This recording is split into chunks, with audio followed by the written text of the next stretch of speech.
The red-hot Arizona Cardinals, who are one of 7 teams in the NFL remaining, who are currently undefeated, are going to be traveling to Jacksonville this Sunday to take on the Jags, who are 0-2, avoiding 0-3 at TIAA Bank Field this Sunday at 1 o'clock.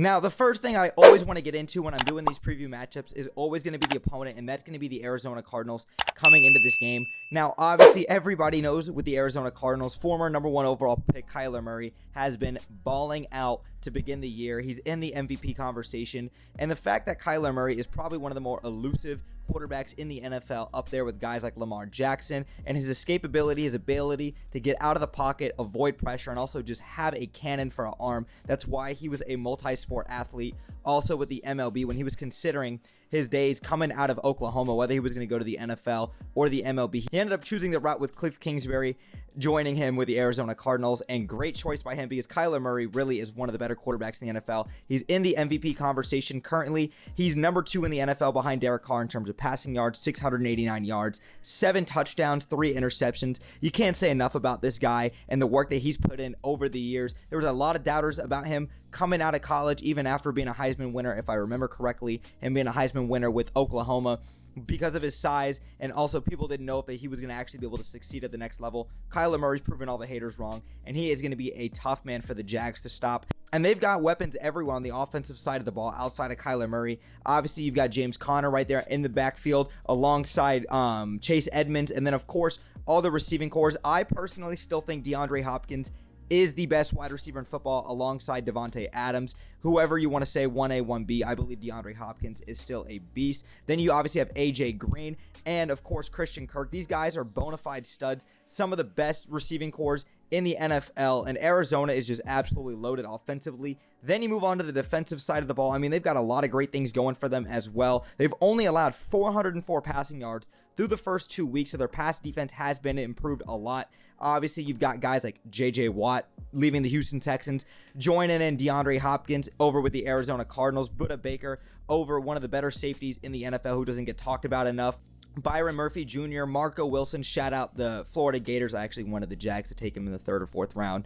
Isaiah Simmons, obviously former teammates with Trevor Lawrence, and Trevor Lawrence actually spoke very highly of him in a press conference this weekend. Trevor Lawrence has said nothing but great things about Isaiah Simmons, and we know the kind of talent that Isaiah Simmons is. When he went number 7 or number 8 overall, I believe it was number 7, and then Carolina actually the 8th pick, and they took Derek Brown. I mean, Isaiah Simmons is a freaking stud. This guy can play all over the defensive side of the ball. Chandler Jones had 5 sacks versus Ryan Tannehill in week 1. We know what this defense brings to the table, and we know that the Arizona Cardinals are going to be a tough and challenging matchup, not just for the Jags, but for anybody in the NFL. Now, there's 3 things I want to discuss when it comes to the Jags, and the first one I'm going to start off with is going to be the offensive side of the ball, really with the running game and with Trevor Lawrence. The running game needs to get going in order to open up things for Darrell Bevell in this offense for Trevor Lawrence to succeed. Trevor struggled definitely mightily last weekend, 14 of 33, 1 touchdown, 2 interceptions. Not the best performance from him, but I'd like to see Darrell Bevell move him out of the pocket a little bit more, let him use his legs and athleticism. He showed a lot more improvement in the second half.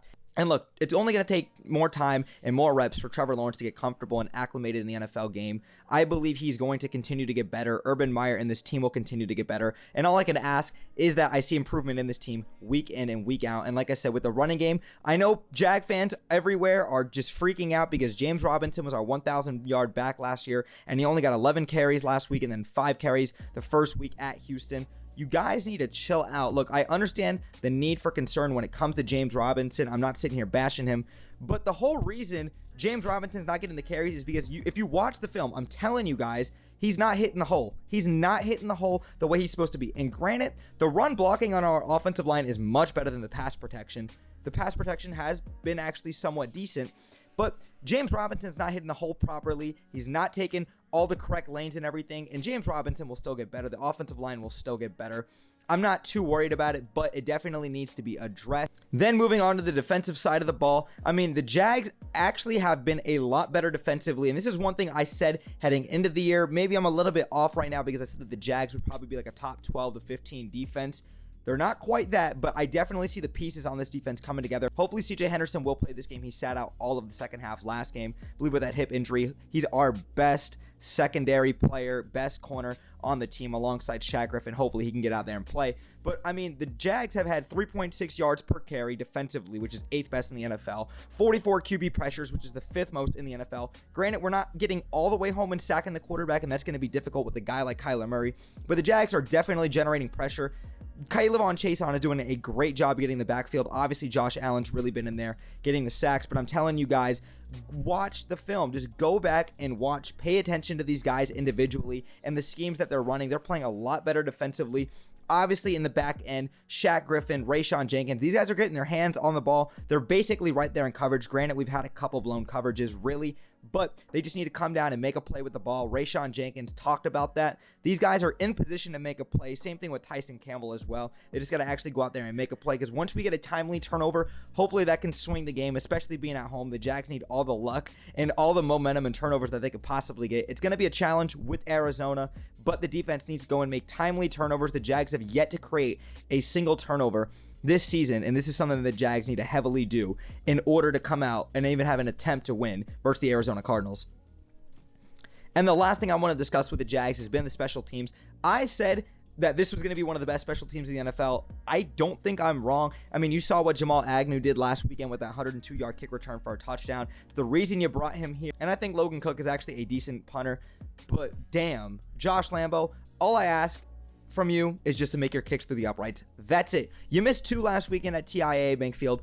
Unacceptable, but it's definitely going to be a heavy task in order for the Jags to come out on top. Now, I don't really give a score prediction, but honestly, I feel like giving a score prediction for this game. I think Arizona's going to come out on top of this game 30-16.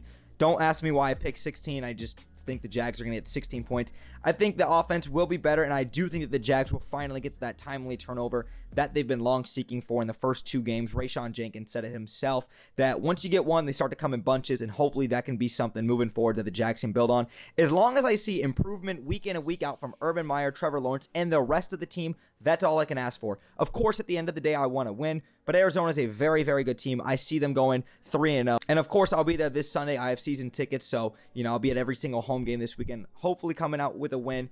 But if you guys enjoyed the content, make sure you guys like, turn on notifications, and hit that subscribe button down below for me as well to stay tuned for more Jacksonville Jaguars and NBA content that I do here on YouTube as well. And any Arizona fans out there, let me know what are your guys' thoughts on the game and on the recap and on the preview video as well. But Jags Nation, Bold City 904 Duval, Brett James, aka BJ, I'm out, boys. Peace.